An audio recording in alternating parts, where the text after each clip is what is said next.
നമസ്കാരം. നമസ്കാരം. 2016 നവംബർ 8 ഒരുപക്ഷെ ഇന്ത്യക്കാരും മറന്നിരിക്കാത്ത ഒരു ദിവസമായിരിക്കും അത്.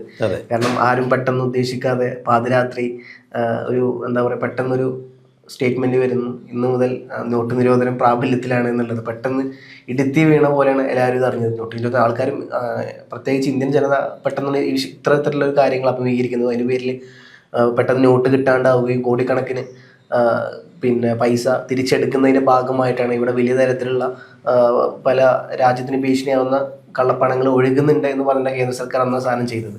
അപ്പം എന്തായാലും പിന്നീട് പൈസയ്ക്ക് വേണ്ടിയിട്ട് പല ആൾക്കാർ ക്യൂ നിൽക്കുകയും അതിനുശേഷം ഒരുപാട് ആൾക്കാർ എനിക്ക് തോന്നുന്നു ഏകദേശം അന്ന് 1000ൻ്റെ മുകളിൽ ആൾക്കാർ ഈ പറഞ്ഞ പോലെ ക്യൂ നിന്ന് പല രാജ്യത്തിൻ്റെ പല ഭാഗത്തായിട്ടന്ന് മരണപ്പെട്ടിട്ടുണ്ട്. പൈസ കിട്ടാത്തതിൻ്റെ പേരിൽ പല ആൾക്കാരും പൈസ ഇനി എന്ത് ചെയ്യണം എന്നറിയാണ്ട് നിന്ന് വിട്ടവരുണ്ട്. കുറേ ആൾക്കാർ പൈസ കത്തിച്ച വിഷയം ഉണ്ടായിട്ടുണ്ട്. ഇത്തരത്തിൽ അന്ന് വലിയ തരത്തിലുള്ള സാധനം എന്താ പറയുക ഒരു ഭാഗത്ത് അനുകൂലിച്ചും പ്രതികൂലിച്ചും മൊത്തം പൈസ ഇറക്കുന്നതിന് 99.67% അന്ന് തിരിച്ചു വന്നായിരുന്നു. അപ്പം പ്രതിപക്ഷം പിന്നീട് ചോദിച്ചത് എവിടെയാണ് പിന്നെ കള്ളപ്പണം എന്നുള്ളതാണ്. കാരണം എല്ലാ പണവും തിരിച്ച് ബാങ്കിലോട്ട് പിന്നെ എന്തിനു വേണ്ടിയിട്ടായിരുന്നു സാധനം ചെയ്തത് എന്നുള്ള വലിയ ആരോപണം. അത് BJP ഈ നോട്ട് നിരോധിക്കുന്ന മുമ്പ് തന്നെ പല BJP നേതാക്കന്മാർക്ക് മുൻകൂട്ടി അറിയുകയും അവരവരുടെ പൈസ കൃത്യമായി ബാങ്ക് അക്കൗണ്ടുകളിൽ ഇടുകയും ചെയ്തു എന്നുള്ള വാർത്തകളൊക്കെ പുറത്തു വന്നിരുന്നു അക്കാലത്ത് തന്നെ. അപ്പം അതെന്തായിക്കോട്ടെ, ഇപ്പോൾ അതിനുശേഷം ഇപ്പോൾ 2026 നമ്മൾ ഇരിക്കുമ്പോൾ വീണ്ടും ഒരു ചർച്ചാ വിഷയം വരുന്നു. ഇന്ത്യയിലെ നോട്ടുകൾ നിരോധിക്കാൻ പോകുന്നു എന്നുള്ള വാർത്തകൾ. അത് മഹാരാഷ്ട്ര ആസ്ഥാനമായി പലതരത്തിലുള്ള വാർത്തകളും ചില മാധ്യമങ്ങളും അതിന് പിന്നിൽ പല രാഷ്ട്രീയക്കാരും നല്ല പല ഗ്രൂപ്പുകളും ഉണ്ട് എന്നുള്ള തരത്തിലൊക്കെ വരുന്നുണ്ട്. യഥാർത്ഥത്തിൽ എന്താണ് ഇതിൻ്റെ സത്യാവസ്ഥ? അത് ഫവാസെ, ഈ ബാങ്ക് ഓഫ് മഹാരാഷ്ട്രയുടെ ലോഗോ വെച്ചുകൊണ്ട് അവരുടെ ബാങ്കിൻ്റെ ഒരു നോട്ടിഫിക്കേഷൻ എന്ന രീതിയിലാണ് അത് അവരുടെ നോട്ടീസായിട്ട് തന്നെയാണ് പുറത്ത് വന്നിരുന്നത്. അതായത് 2005 മുൻപ് പ്രിൻ്റ് ചെയ്ത ഗാന്ധിയുടെ തലയുള്ള 20, 10, 5, 100, 50 നോട്ടുകൾ നിരോധിക്കുന്നു എന്നാണ് ആ നോട്ടീസിൽ കാണിച്ചിരുന്നത്. ബാങ്ക് ഓഫ് മഹാരാഷ്ട്രയുടെ ലോഗോ എല്ലാം അതിൽ കാണിച്ചിട്ടുണ്ട്. അപ്പോൾ ഇത് ജനങ്ങളിൽ വലിയ പരിഭ്രാന്തി ഉണ്ടാക്കി. ഇപ്പോൾ ഫവാസ് പറഞ്ഞ പോലെ 2016 നോട്ട് നിരോധനം വലിയ ചലനം ഉണ്ടാക്കിയതാണ് ഇന്ത്യയിലൊട്ടാകെ. അവിടെ അന്ന് കേന്ദ്ര സർക്കാരിൻ്റെ ഭാഗത്തു നിന്നും പറഞ്ഞത് വലിയ രീതിയിൽ കള്ളപ്പണം ഇന്ത്യയിലേക്ക് ഒഴുക്കാൻ വേണ്ടി ഈ നിശ്ചിത നോട്ടിൻ്റെ രൂപത്തിൽ തന്നെ കള്ളനോട്ട് വന്നിട്ടുണ്ട്. വലിയ വലിയ കണ്ടെയ്നറുകൾ വന്നിരിക്കുന്നു. അതുകൊണ്ട് തന്നെ വിപണിയിൽ വലിയ പ്രശ്നങ്ങളുണ്ടാകും. അപ്പോൾ അതുകൊണ്ട് ഈ നോട്ട് നിരോധനം നടപ്പാക്കുന്നു. എന്നാൽ ഈ 2 മാസക്കാലം കയ്യിലുള്ള നോട്ടുകൾ മാറിയെടുക്കാൻ വേണ്ടി എല്ലാവർക്കും അവസരം നൽകിയിട്ടുണ്ടായിരുന്നു. ഈ കയ്യിലുള്ള നോട്ടുകൾ മാറിയെടുക്കാൻ അവസരം നൽകിയപ്പോൾ 91.6% നോട്ടുകളും ബാങ്കിലേക്ക് തിരിച്ചെത്തി എന്ന് പറയുമ്പോൾ തീർച്ചയായും ബാക്കി എത്താതിരുന്ന നോട്ടുകൾ കൃത്യസമയത്ത് എത്തിക്കാൻ പറ്റാത്തതോ അല്ലെങ്കിൽ ആ പണത്തിൻ്റെ ഉറവിടം കൃത്യമായിട്ട് കാണിക്കാൻ പറ്റാത്തവരായിരിക്കണം അത് നശിപ്പിച്ചിട്ടുണ്ടാവുക, അല്ലെങ്കിൽ അത് കത്തിച്ച് കളഞ്ഞ് വേറെ ഏതെങ്കിലും മാർഗത്തിൽ മാറ്റിവെച്ചിട്ടുണ്ടാവുക. കാരണം ഒന്നുകിൽ ഇവർ ഈ പണത്തിന് കൃത്യമായ നികുതി അടയ്ക്കാത്തതിൻ്റെ പേരിൽ ആ പണം ബാങ്കിൽ കൊണ്ട് ചെന്ന് കഴിഞ്ഞാൽ നിങ്ങൾക്ക് ഇതിൻ്റെ ആദായ നികുതി അവർക്ക് അടയ്ക്കേണ്ടതായി വരും, അല്ലെങ്കിൽ സോഴ്സ് ഓഫ് ഇൻകം കാണിക്കേണ്ടതായി വരും. ഇതൊക്കെ പറ്റാത്ത ആളുകളായിരിക്കും അത് നശിപ്പിച്ച് കളഞ്ഞത് എന്ന് വേണം മനസ്സിലാക്കാൻ. എന്തായാലും അതിനുശേഷം ഇന്ത്യയിൽ വ്യാപകമായി കള്ളപ്പണം ഒഴുകുന്ന ഒരു രീതി കാണാൻ സാധിച്ചിട്ടുണ്ടായിരുന്നില്ല. പിന്നെ ഫവാസ് പറഞ്ഞ പോലെ BJP സർക്കാരുമായി ബന്ധപ്പെട്ട ആളുകൾക്ക് നോട്ട് നിരോധനത്തെക്കുറിച്ച് നേരത്തെ അറിവുണ്ടായിരുന്നു എന്ന് പറയുന്നതിനെക്കുറിച്ച് നമ്മൾ ഒരു തർക്കവിഷയമായിട്ട് എടുക്കുന്നില്ല. ഉണ്ടായി കാണാം, അത് ആ രീതിയിൽ നമ്മൾ കണക്കിലെടുത്താൽ മതി. എന്തായാലും ഇവിടെ നമ്മൾ ഒരു പ്രശസ്തമായ മാളിൽ ജോലി ചെയ്യുന്ന ഓരോ ആളുകൾക്കും നോട്ട് നിരോധനത്തിന് ഈ വാർത്ത പുറത്തു വന്നതിന് ശേഷം അവിടെ ജോലി ചെയ്യുന്ന ഓരോ തൊഴിലാളിക്കും ഏതാണ്ട് 10,000 രൂപ വെച്ചിട്ട് കൊടുത്തു എന്നുള്ളത് എനിക്കറിയാം. അത് എൻ്റെ ഒരു സുഹൃത്തിൻ്റെ ഭാര്യ അവിടെ ജോലി ചെയ്യുന്നുണ്ട്. അവർക്കൊക്കെ ഈ 10,000 രൂപ വെച്ച് കിട്ടി എന്നുള്ളത് അവർ പറഞ്ഞ കാര്യം തന്നെയാണ്. അവർ പിന്നീട് അത് ബാങ്ക് വഴി മാറ്റിയെടുക്കുകയും ചെയ്തു. അപ്പോൾ ഇതിൻ്റെയൊക്കെ പുറകിലുള്ള എന്ത് തരത്തിലുള്ള ഇടപാടുകളാണ് നടന്നിരിക്കുന്നത് എന്നുള്ളതൊക്കെ നമുക്ക് ദുരൂഹം തന്നെയാണ്. ഇപ്പോൾ ഈ ബാങ്ക് ഓഫ് മഹാരാഷ്ട്രയുടെ ലോഗോ വെച്ച് പുറത്തിറങ്ങിയിരിക്കുന്ന ഈ നോട്ടീസ് പ്രകാരം 2005 മുൻപുള്ള ഗാന്ധിയുടെ പടം വെച്ച് അടിച്ചിരിക്കുന്ന നോട്ടുകൾ പിൻവലിക്കുന്നു എന്നുള്ളതാണ്. അപ്പോൾ അത് സമൂഹത്തിൽ വലിയ ഒച്ചപ്പാടുകൾ, ഒരു കലാപം തന്നെ സൃഷ്ടിക്കുന്ന തരത്തിലേക്ക് കാര്യങ്ങൾ മാറി. കാരണം അന്ന് നോട്ട് നിരോധനം വന്നു കഴിഞ്ഞപ്പോൾ എല്ലാവരുടെയും കയ്യിൽ ഈ 2000-ൻ്റെയൊക്കെ നോട്ടുകൾ ഉണ്ടായിരുന്നു. സത്യം പറയാമല്ലോ, എൻ്റെ കയ്യിലും ഒരു 5-6 നോട്ടുകൾ ഉണ്ടായിരുന്നു, അത്രേ ഉണ്ടായുള്ളൂ. അത് മാറിയെടുക്കാനായിട്ട് എനിക്ക് ബാങ്കിൽ പോയി ഒരു ദിവസം ക്യൂ നിൽക്കേണ്ടി വന്നു എന്നേ ഉള്ളൂ. നമ്മുടെ സമയം പോലെ പോയി നിന്നിട്ട് അത് മാറ്റിയെടുക്കാൻ സാധിച്ചിരുന്നു. അപ്പോൾ ഇത് കെട്ടുകണക്കിന് പണമുള്ളവർ ശരിയായ രീതിയിൽ പണം ഉണ്ടാക്കിയ ആളുകൾക്കൊന്നും അതുകൊണ്ട് ചിലപ്പോൾ ബാങ്കിൽ പോകേണ്ട ബുദ്ധിമുട്ട് മാത്രം ഉണ്ടായി കാണുകയുള്ളൂ. അതെല്ലാം മാറിയെടുക്കാൻ പറ്റി.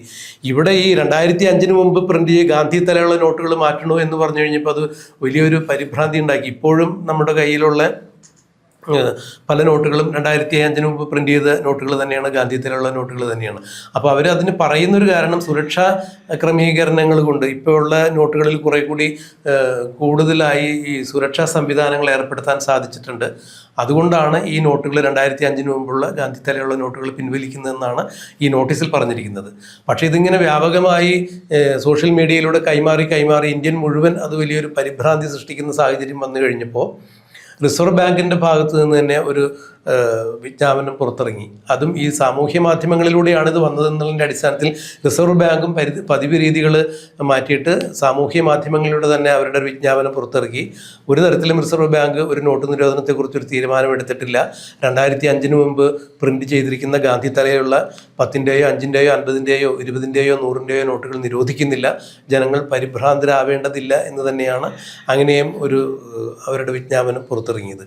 ഇത് ഇത്തരത്തിലുള്ള ഈ കള്ളവാർത്തകൾ പ്രചരിപ്പിക്കുന്നതിലൂടെ സമൂഹത്തിലുണ്ടാകുന്ന വിഷയങ്ങൾ എന്താണെന്ന് പഠിക്കാത്ത ആളുകളാണ്, അല്ലെങ്കിൽ സമൂഹത്തിൽ ഇത്തരം പ്രശ്നങ്ങൾ ഉണ്ടാക്കണം എന്ന് മനഃപൂർവ്വം വിചാരിച്ചുകൊണ്ട് രാജ്യത്ത് ഏതെങ്കിലും തരത്തിലൊരു വിധ്വംസക പ്രവർത്തനത്തിലേക്ക് എത്തിക്കണം, അങ്ങനെ ഒരു കലാപം ഉണ്ടാവണം എന്ന് വിചാരിച്ച് രാജ്യത്തിൻ്റെ സുരക്ഷിതത്വവും സുരക്ഷാ അഖണ്ഡതയൊക്കെ തകർക്കുന്നതിന് വേണ്ടി പ്ലാൻ ചെയ്ത് നടപ്പാക്കുന്നതാണോ എന്നറിയില്ല.